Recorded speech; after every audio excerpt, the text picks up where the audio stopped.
Purple Daily on Score North and ScoreNorth.com. Purple Daily, happy Sunday to you.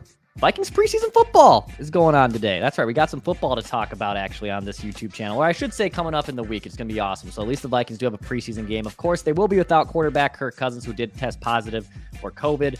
Not here to break down the preseason preview necessarily, but I am here to break down Vikings Vent Line, of course, which you can find every Sunday on this YouTube channel or on your Purple Daily podcast feed.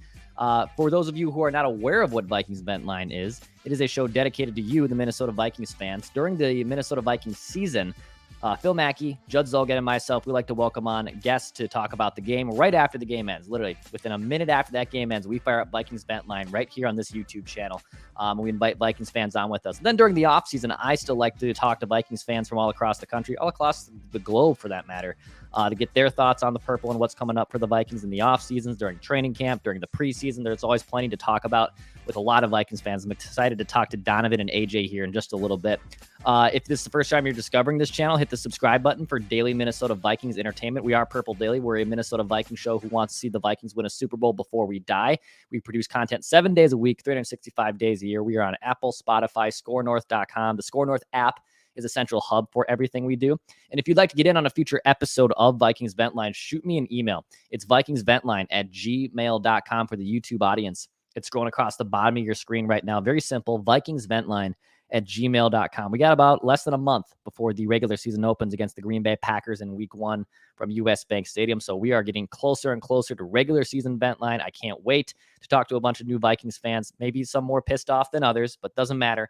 Always excited to talk to some Vikings fans, and I'm looking forward to doing it on this episode today with Donovan and AJ. By the way, this episode's sponsored by my friends at TCL. Enjoy more of what you love with TCL. The football season's coming up, so go get yourself a TCL television. I hung up a 50-incher in my bedroom just a few weeks ago because I wanted a new television for watch football on Sundays, maybe on Mondays, and also on Thursdays. So get yourself a TCL television. Enjoy more of what you love with TCL. All right, let's get my guys in here. Let's get Donovan in here, who's hanging out with us from LA. We got AJ in the house as well. He's got the Kirk for MVP sign for the video audience. How long you been hanging that one up there, AJ? I just did it for today.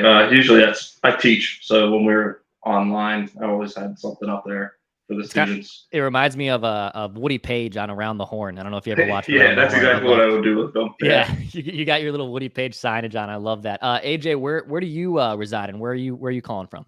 I live in Pittsburgh, PA. Okay. So surrounded by Steeler fans. Nice. How did you become a Vikings fan? Back in 2009, I grew up. My family likes different teams. My dad's a Broncos fan. My grandpa's a Jacksonville fan. And my grandma yelling at the TV for Brett because she was a Packers fan. Okay. And then 2009 is when I decided me and my brother to pick a team. He liked Adrian Peterson, and I just remembered my grandma yelling at Brett. So I was like, all right, we'll be a Vikings fan in 2009 since. Look at that. I love it. Donovan, you're calling from LA. You said, how did what's your origin story of how you became a Vikings fan? Oh man, back in the day, the year was 1989. Little 8-year-old Donovan was watching the Vikings game with his dad on the couch.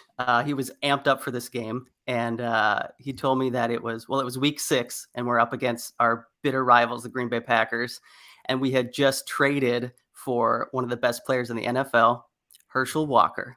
And so he was amped to watch this game. And one of the first plays from scrimmage, he basically busted loose, got about 20 yards downfield. Shoe came flying off, still rumbled down 20 more yards. And I mean, my fire was lit. That was it. So been a fan ever since.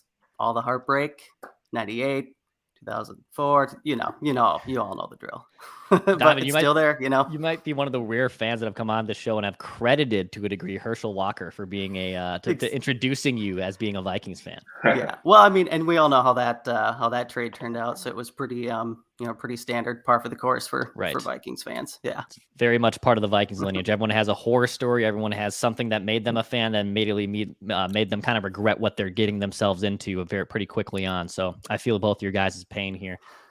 Boys, let's start with this here on Vikings Vent Line. So on the top of the show, I've obviously mentioned, I'm guessing you guys saw it too, that Kirk Cousins has tested positive for COVID, so he's out for 5 days. And to be honest, regardless, I don't think he was going to play on the Sunday's opener against the Raiders, so I don't think it would have mattered if he had COVID or not. He probably wasn't going to play. Kevin O'Connell doesn't want to play his starters to a degree too much. So Kirk Cousins, I don't think would have played.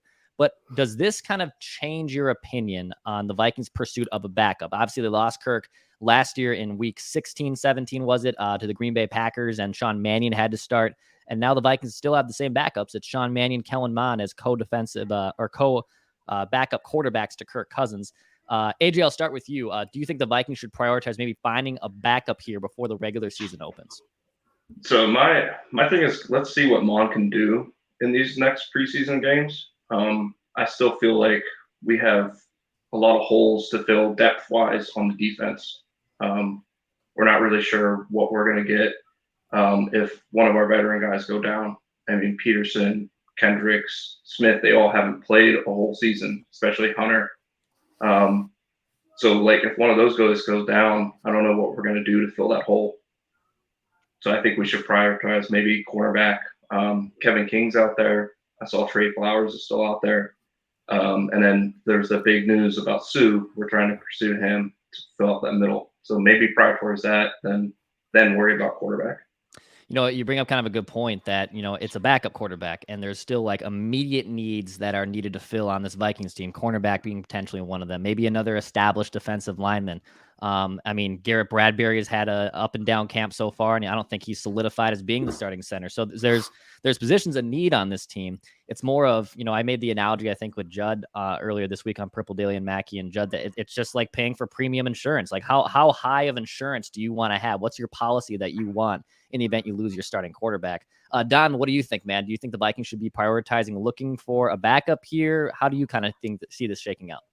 You know, I don't think so. Not at all. I think the number one priority right now is to fix the center position and find a starting center who can pass protect and be able to keep Kirk Cousins on his feet and safe.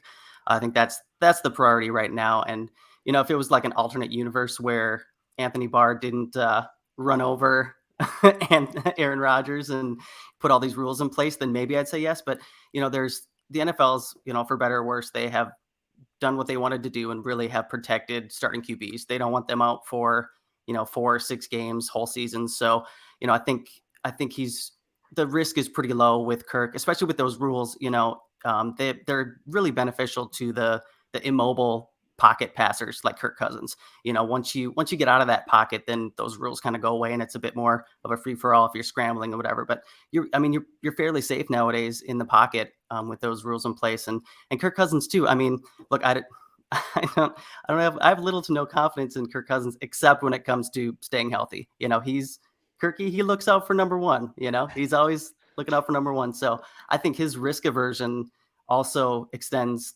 to his physical well-being on the field, you know, not just his stats and everything. So I think he does actually is pretty good at taking sacks. He's gotten better at getting the ball out earlier and avoiding those instances where he could, you know, get injured and take a sack. So, you know, I think that's low on the priority. I mean, don't get me wrong, Mond and Mannion, they're not looking great at all, but I mean, there's such a large gap of quality between starting QBs and backup QBs. If Kirk Cousins goes down for any length of time, you know, I don't think there's much difference out there as far as backup QBs that could really do anything for us. I think you're pretty much ride or die with Cousins at this point. Yeah, it kind of feels like if they were going to make a significant move for a backup quarterback, it probably should have happened obviously significantly earlier in the offseason, or you take a stab at someone, you know, earlier in the draft. They didn't want to do that. You know, AJ brought up the fact that you should give Kellen Mond a shot here. And I think in this preseason game that we're going to see here on Sunday, he might be able to show him something that he hasn't been able to show before. I do think that coaches kind of use more of practice and training camp more as their solidifying stature of is this guy going to work here than they do with preseason performances. We've seen Kyle Sloter come into preseason games and dominate, but necessarily didn't look the same in practice. But he's available. He is up there. If they want to go get him, you can get Sloter for the second time in a row here. But I kind of agree with AJ. Like, let's maybe give Kellen Mond a shot here. But I do think in this game itself, like, I think it's going to probably tell an awful lot once Sunday's first preseason game against the Raiders is over, is if they do indeed want to go get a legitimate backup quarterback, and they'll probably have to trade for someone that's already on another roster. And then that opens up Pandora's box of, well, what are you going to give up, right? Like they've given up 5th-round picks for Kerry Vedvik, a kicker that lasted a month. They've given up a 4th-round pick for Chris Herndon, who caught 1 touchdown for them. So as that demand goes up, and probably as other teams are probably even seeing it with the news coming out on Friday that Kirk tested positive for COVID, that other teams are probably going to be asking more than another team who is, looking for a backup quarterback as well. So I agree. I would rather, if they were going to make an impact move between now and the regular season, I'm kind of with Donovan. Let's address the center, or AJ brought up, bringing in a defensive lineman or cornerback. Like, I think that would make the more of an immediate impact. It's just, if Kirk, who has been Iron Man, to your point, Donovan, if you have questions about who he is as a quarterback, one thing you can't question is his durability. The dude's taken a lot of licks and he's always stayed on the field. So kudos to him. But obviously, if they lost Kirk Cousins, that this season goes immediately down the toilet. So I'm hoping that he stays healthy, and the Vikings aren't going to have to rely on their backup quarterback going forward in 2022. There are preseason games, though, that start on Sunday. And now that there's been like 2 to 3 weeks of practices, there's only now 3 preseason games. I'm curious on your guys' expectations of who has the most to prove here in the preseason games in terms of players, coaches, and whatnot. AJ, I'll go back to you. Is there a certain player that you've noticed in training camp that you want to see now start to show up even more as training camp and the preseason progresses? I mean, the obvious answer is going to be Mond for that, but I'm kind of curious to see how the offensive line is going to work out. They have Reed running center now, and then the rookie Ingram is getting first-team reps, so I think that's going to be interesting. But also, something we haven't seen in years is we're running a 3-4 defense now. And just in general, how that's going to be with our rotation guys. Where's Watts going to fit in? And we have Twyman coming back from his unfortunate accident, and he was really hyped up when we drafted him. And he's a Pitt guy too. So, and then also just kind of curious about what are they going to do with Smith-Marset as a wide receiver 4 competing against Naylor, because we have one guy that the last year's GM drafted as opposed to this year's GM drafting Naylor, and seeing how they're going to compete for that wide receiver 4 spot. You bring up Jalen Twyman as someone, who he was involved in a shooting a few years ago. It wiped up out of his 2021 season, and he hasn't played like an actual football game, I think, since 2019 when he was at Pitt. But he's in the best shape of his life. He is having a strong camp, and he might be the sleeper guy that we're talking about that could make immediate impact on the defensive line that we aren't really thinking of. In your wide receiver conversation, I think it's obviously established that it's Justin Jefferson, Adam Thielen, KJ Osborne, and then who kind of shakes out the last few wide receiver spots. How many wide receivers do they end up even keeping on the roster? And Jalen Naylor, who was awesome at Michigan State, does he make the 53? Is he a practice squad kind of guy?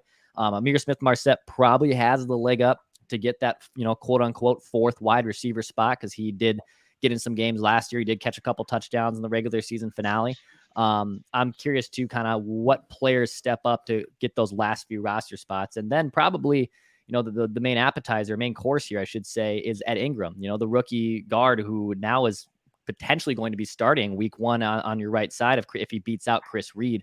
Those are all your kind of position battles to see here. And that'd be awesome if they actually get a legitimate rookie who's ready to step in on day 1 and make immediate impact. That'll be great for the offensive line. Vikings fans have been begging for stability on the interior of that offensive line for basically a decade. So I think those are all great things to watch. Donovan, how about you, man? What are you looking forward or who are you looking at to watch this preseason?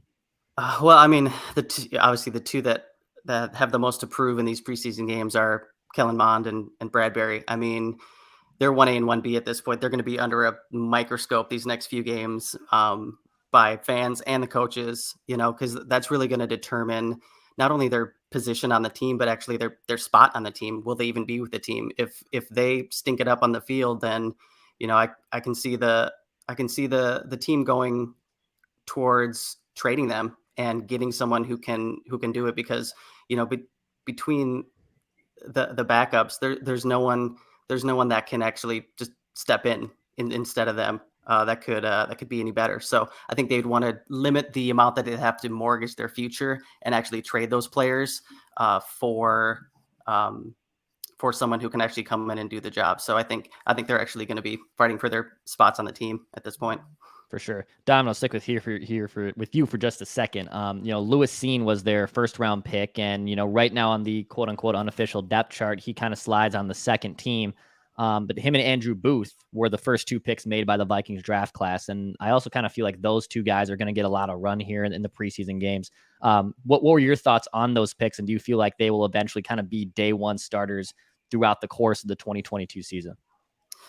Yeah, I feel like Lewis Cine was the plan for him was to be an eventual, in my opinion, Harrison Smith replacement. They may want to move on from Harrison Smith in a year or two with that contract. It's huge, for an aging safety like that. So I think the general plan was to keep Bynum where he's going on his path, and then Lewis Cine kind of steps in pretty quickly after getting moving on from Harrison. But he has shown such skill and everything in that position that they're trying to find a way to work all three of them in. So I think they'll find a way on the defense. I think there's flexibility enough in their defense that they can get the three of them on the field and work him in as much as they can this year. Same with Booth. I think he's also shown a lot more promise than and skill than they expected. So I think they're going to just find their ways to work them in a bit sooner. But it ultimately comes down to if he can back up his talk. He's been very, very confident in the preseason, in the drills and everything. So it's going to be neat to see him out on the field in the preseason games and see if that can translate to the actual games too. I'm excited to see that. AJ, you were talking about seeing what this defense can look like under Ed Donatel too in the beginning of this show. What are your kind of expectations for Lewis Cine and Andrew Booth? Well, hopefully they can stop the two wide receivers who let our rivals draft. I think that's what it's really going to come down to is, are those guys going to dominate us for years to come, or are we going to have some solid players for a few years in coverage? Because that's something we've been lacking for a while now. And I think Booth is kind of like similar to what you said about Cine being the replacement for Smith. I think Booth might be the replacement for Peterson. So we may not see them as soon as we hoped, but if they can help us this year, I think it'll be great. Yeah, I have high expectations for both those guys. I mean, the cornerback room for the Vikings is pretty thin, was pretty thin, honestly, still right now, but it was thin going into the offseason, and they got Andrew Booth, who had first-round grades, but fell because of an injury history, and Lewis Cine, who was just a beast at Georgia, that heat-seeking missile that a lot of people kind of called him, and Diamond brought up the good point that he kind of seems like a Harrison Smith clone and guy that can kind of take his steps if they ever were to move on from Harrison Smith. And I'm just curious, too, how he kind of fits into the defense if they do use all three of those safeties and Harrison Smith, Cam Bynum, and Lewis Cine on the field together. They can kind of get really creative with those exotic looks that Ed Donatel is going to bring in here. And as much as during the heyday, Mike Zimmer's defense was damn good from 2015 through 2018, this is going to look a lot different. And I'm curious just to see scheme-wise how it looks, because even a novice football guy like me, myself, when it comes to looking at those defensive schemes, you'll start to notice how complicated it gets and how much of an impact they can make. And then when Neil Hunters and Zadarius Smith are obviously healthy players, I mean, they're going to be getting after quarterback like crazy. So I'm just excited to see how that entire defense ends up shaking out. Fellas, I am curious on your expectations for the Vikings this season in 2022. I like to ask everyone that comes on Ventline this topic. What are your expectations? What are your realistic expectations for Kevin O'Connell in his first season as Vikings head coach? AJ, I'll start with you. As you can tell from the sign back here, Kirk MVP. I'm always an optimistic Vikings fan, one of the few. I just go into the season really expecting them to compete at home and try to win some games away. And we're lucky this year that we have 9 home games. Mm-hmm. So if we somehow finish 7-2 at home and sneak away some 4 road game wins, I could see us really competing for the North title and getting 11+ wins. And I really think KOC is going to unlock Kirk this year. He hasn't had a coach that really was on his side, telling him, hey, you guys talked about it when he's 10 times out of 10, I won't throw that read. But KOC is telling him, I want you to throw that. Really forcing him to be a little bit riskier. I think it's going to unlock Kirk this year. And have you always been high on Kirk Cousins, AJ? And is this kind of the last thing that gets him up more? Like, how have you kind of viewed Kirk Cousins' tenure as the Vikings starting quarterback? I was really excited when we signed him, and I've always been his supporter. But then Zim I kind of give him the scapegoat of Zim. But this is it. This is it for him this year. I think if he doesn't perform well, then I think it might be time to move on. Yeah, I liked kind of to your math game equation there for how the Vikings can get to being 11-win team, right? Because they do have the extra home game. They have one less true road game, right? The game's in London. I know it's still a ways out to go to a game, but it's not going to the Superdome. I'd much rather play the Saints in London than in the Superdome for sure, if that means I have to travel further. And so it becomes kind of an easy math game if they can get 7 home wins. Can you figure out the 4 other wins on the road? And then all of a sudden you're probably at 11 wins, potentially competing for the NFC North title. So I don't really think we're really talking about that too, that because they have one less road game, it's going to make things a lot easier to their path to being a double-digit win team with one less road game to play. So it's a good point to make. Donovan, what are your expectations for the Vikings in 2022? Well, I mean, when you were in the burn it down camp at the end of last season, you wanted them to just, fire everyone, get rid of everyone and start over.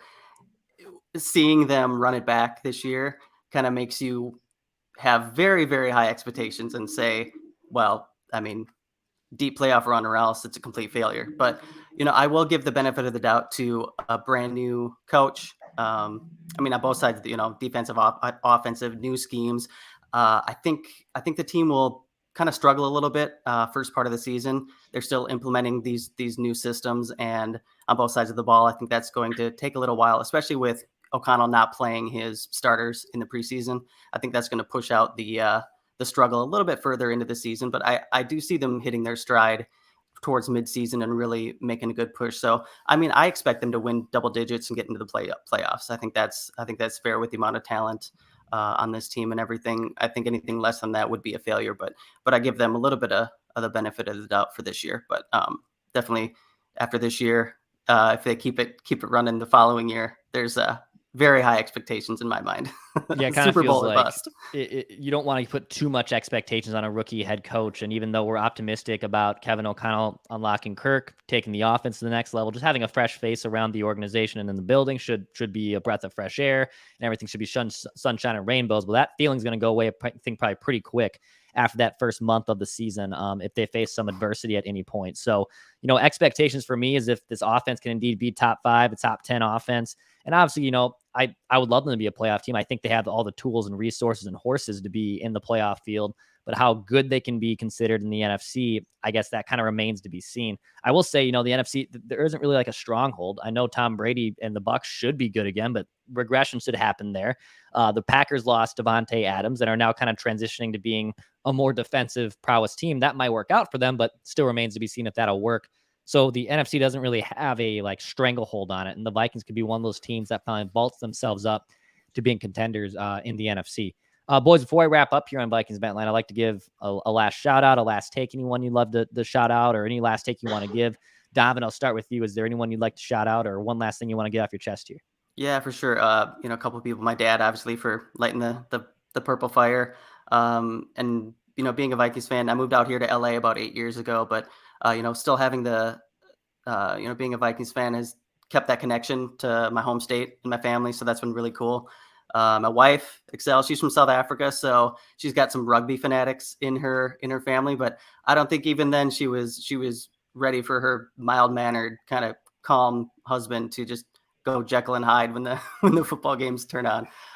So thanks to her for sticking around during the football season. And then my buddy Scott Lennox, he turned me on to you guys, to Purple Daily, about a year ago, and especially with that last year, finding you guys and finding finding media that gives a realistic spin on things and not just relentless positivity was very therapeutic. So I appreciate that.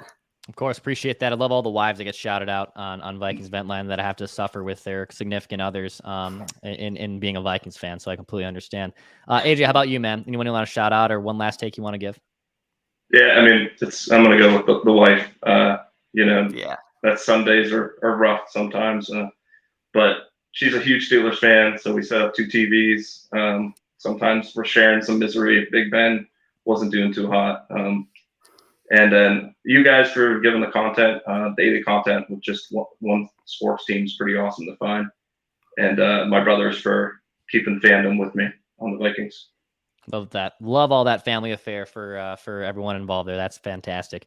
Dom and AJ, thank you guys for coming on Vikings Vent Line. Appreciate you dudes. Come on during the regular season by all means. Donovan, you got that West Coast time zone. So what, kickoffs at like 10 a.m. for you, your 10. time? Yeah, it's great. That's great. You roll out of bed, crack us early, and you're golden. Absolutely. That sounds phenomenal. And then AJ, obviously in the East Coast time, that's all normal for him. But yes, I would love to wake up for football. I think that'd be great. Just literally roll out of bed at 9:45, turn on the TV, maybe even stay in bed, watch. You got TV in the bedroom, then you're all better.